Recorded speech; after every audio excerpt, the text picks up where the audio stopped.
आज हे एवढं टरबूज कापण्याच्या नादामध्ये एवढे काही वांदे झाले ना ते पहा बरं तुम्हीच बडी. तर काय चाललं गावकरी मित्रांनो, मी तर राहतो माझ्या गावामध्ये. तसं स्वराज्याचे धाकले धनी म्हणजे संभाजी महाराज यांची पूजा ते करून घेतली. आता नेटकच वरी ना खाली म्हणून आपल्या लोयामध्ये आलो, ते पण आपल्या चांग्या मेंगा दोस्त आहे सोबत. घरून काही सकाळपासून काही खाल्लं पण नव्हतं, त्याच्यामुळे मोठं मन करून आपल्या दोस्ताला काही खाण्यासाठी मागितलं. नेमकं आता काय म्हणतो ते बघा तुम्ही.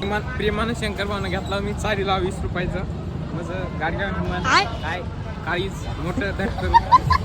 एवढ्या गरिबांनी बोलू लागले, ह्याच्यासारख्या कोणीच नाही. अयो बाबो,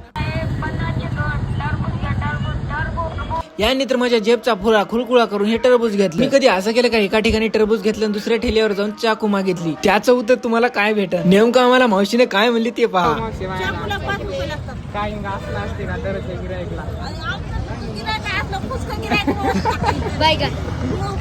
आयो बाबो, ओम्यानं पोरीनी बोलल्यामुळे काही मावशी जरा थोडीशी पिघळली. मयासारख्याला तर कोणी देत पण नव्हतं राव.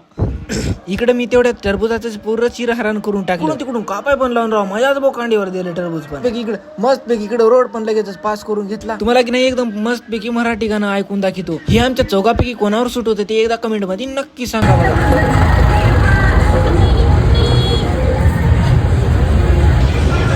आता आपण एकदम मेन पॉइंट वर येऊया. इतक्या वाढू आपण इथं नेमकं काही करू तर राहिले. इथे कृष्णारावची घराची वायरिंग करण्यासाठी आपण इथं मटेरियल भरण्यासाठी आलतो. तुम्हाला काही घराची वगैरे लाइटिंग करायची असली तर खाली वरी बघून घेऊन टाकतो. तसं इथून तर लगेचच मटेरियल पण भरून घेतलं होतं. आता काही कामच तो आपल्याला लोह्यामध्ये पण जायचं. त्याच्यामुळे 3 तिगाडा काम बिगाडा म्हणून निघाल्या. आणि इथं आल्यानंतर कळालं की ह्यांना तर भलतीच तलब सुटली होती जेलंबी खाण्यासाठी. आता तुम्हाला पण प्रश्न पडला, हे दररोजच चाला आणि खाऊ पिऊ आलंय घरला. काय मी खरंच बोललो ना, ह्याच्याविषयी नंतर कधी बोलू, पण आजच्या ह्याला तर एवढंच होतं बरं का. थोडासा तुमच्या काळजाला मिनी ब्लॉग लागला असला तर एक लाईक आणि सबस्क्राईब नक्की करून टाका बरं. तर चला, राधे राधे राधे.